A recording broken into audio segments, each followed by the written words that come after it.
के झूठे वादे करके, बहुत सारे हसीन सपने सजा करके और वो मुझे भगा करके लेकर तो आ गया, लेकिन मेरा सपना जब टूटा।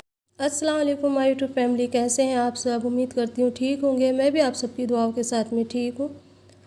वो मेरे ही इलाके का लड़का था और मुझे बहुत ज़्यादा पसंद था। जब जब मैं उसे देखा करती, मेरे दिल के अंदर एक खुशी सी महसूस होती। मेरी उम्र ज़्यादा नहीं थी उस टाइम पर।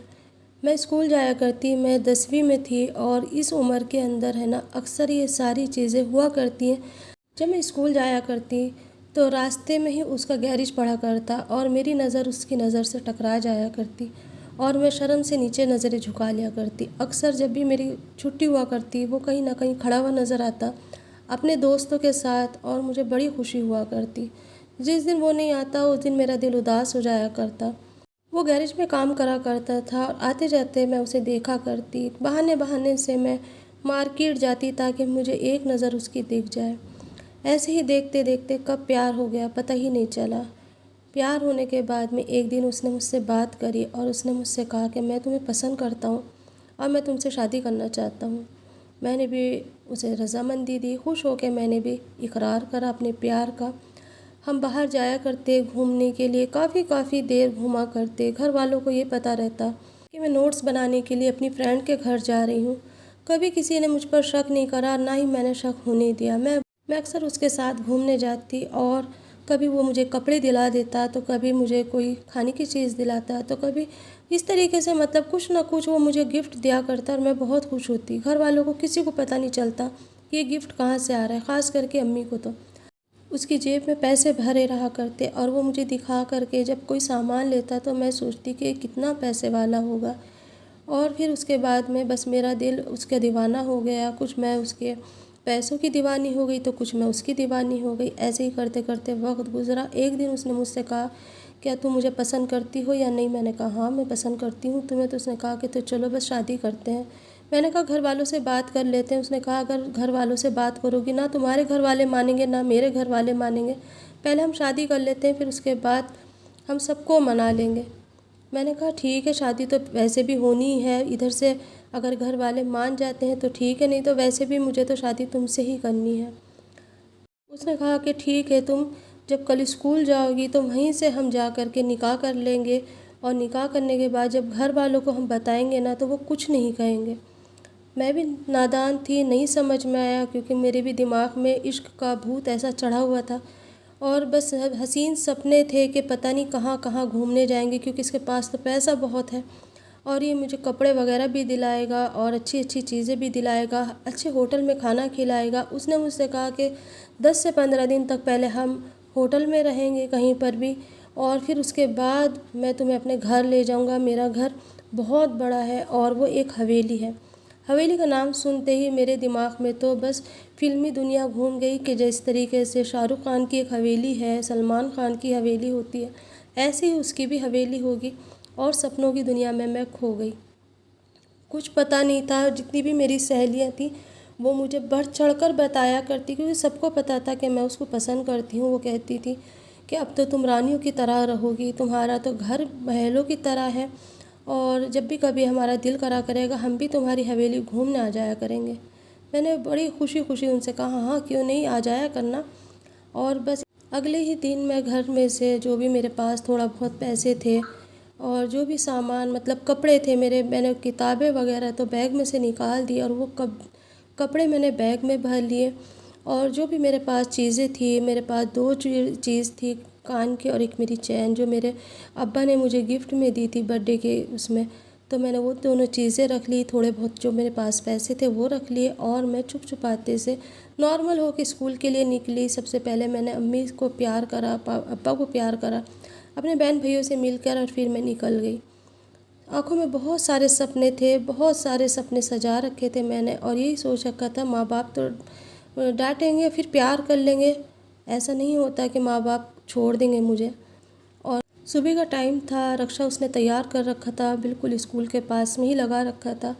मैंने सबसे पहले वहाँ जा कर के अपने कपड़े चेंज करे। स्कूल के जो मेरे कपड़े थे वो मैंने बैग में रखे और मैं उस रिक्शा में बैठ कर के उसके साथ चली गई।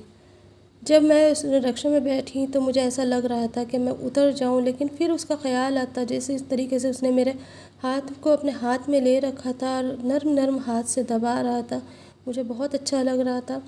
जब भी मेरा दिमाग अम्मी की तरफ जाता तो जब भी वो मुझे प्यार करने लगता और मेरे दिमाग से वो सारी बातें हट जाती। खैर, जैसे तैसे सफ़र गुज़रा और फिर उसने मुझे 2 टिकटें दिखाई। मैंने कहा, ये टिकटें कहाँ की? उसने कहा कि हम हवेली जा रहे हैं, वहीं पर निकाह होगा, उसके बाद मैं घर लेकर आऊँगा। तुम्हारे माँ बाप से मैं ख़ुद बात करूँगा, मेरे माँ बाप भी बात करेंगे और सब ठीक हो जाएगा।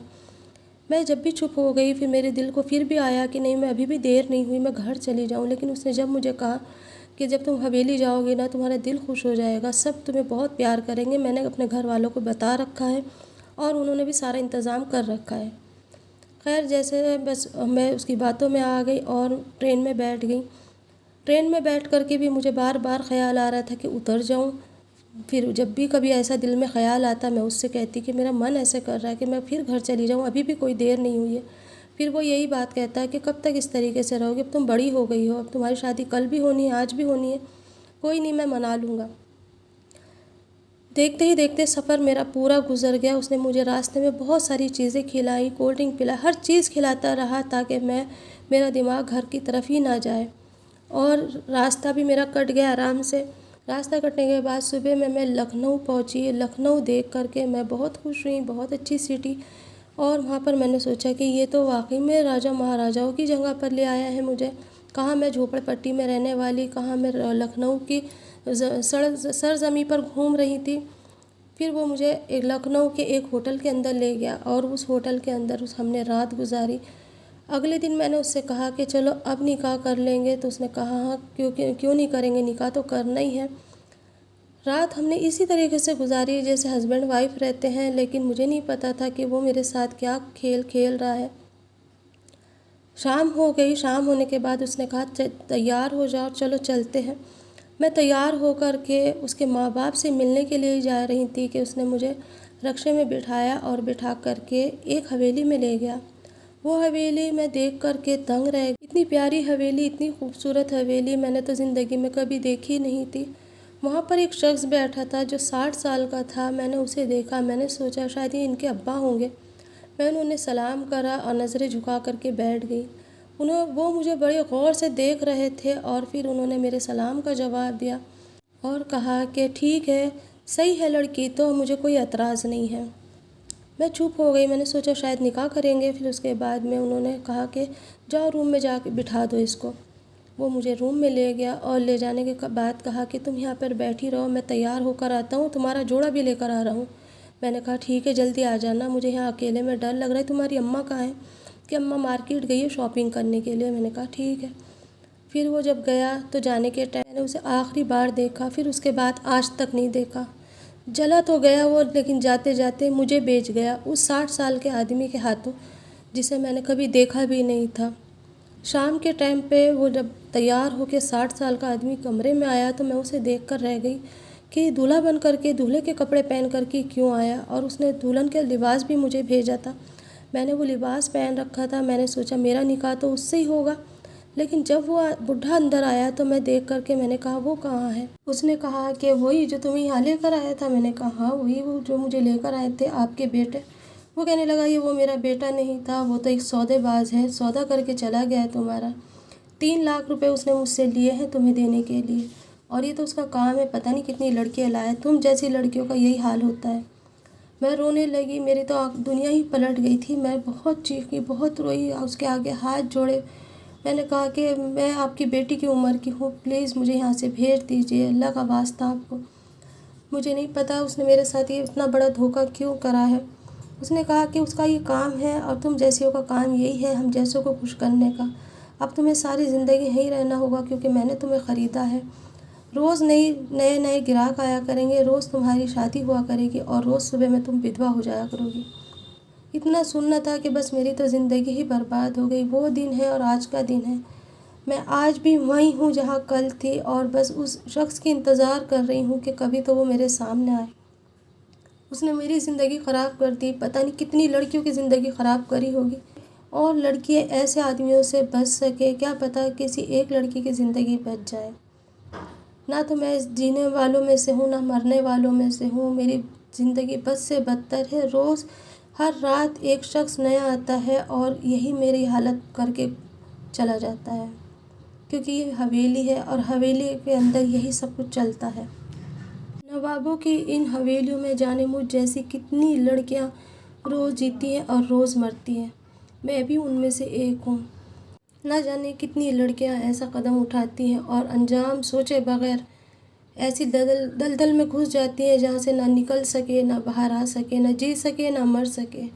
ना जाने रोज़ कितने लड़कियों के साथ ये सारी सब चीज़ें होती हैं और हम अनजान रहते हैं, क्योंकि हम चार दीवारी में कैद हैं। हमारी आवाज़ बाहर नहीं निकल सकती और ना ही हम किसी को बता सकते हैं।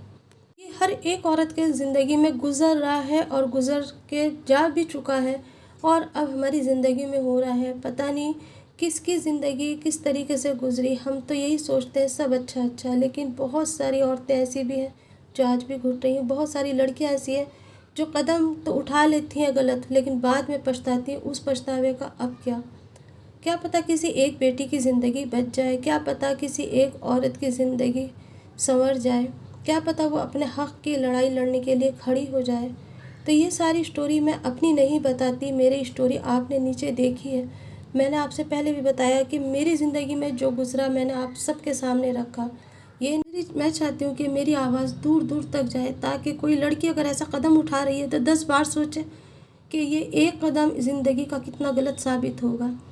ज़िंदगी के अंदर है ना बहुत उतार चढ़ाव आते हैं। बच्चियाँ नहीं समझती, नहीं सोचती।